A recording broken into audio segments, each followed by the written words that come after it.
કેવું નહીં, સવારના સાંજ સુધી કામ કરવાનું, ઘરે આવીને કંટાળી જવાય છે.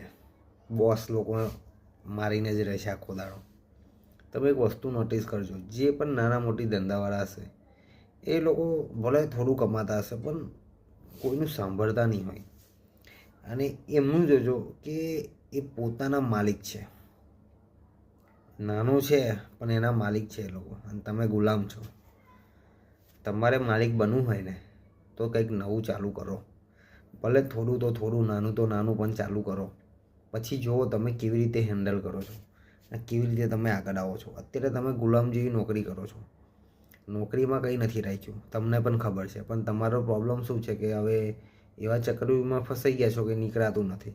હું નીકળવાની ના નથી પાડતો, પણ હું ખાલી એટલું કહું છું કે જોડે કંઈક નવું કરો, એમાં આગળ આવો. પછી નોકરી છોડી દો, પણ કંઈક કરજો ને કરજો જ. આગળ આવવું હોય લાઈફમાં, કંઈક કરીને બતાવવું હોય ને તો કરજો. જો તમારે સારી ગાડીમાં ફરવું હોય ને તો તમારે કરવું પડશે યાર. બાકી ઠન ગોપાલ તો છે જ. એટલે કંઈક આગળ વધવું હોય ને તો કંઈક કરજો. બસ મારે જ કહેવું.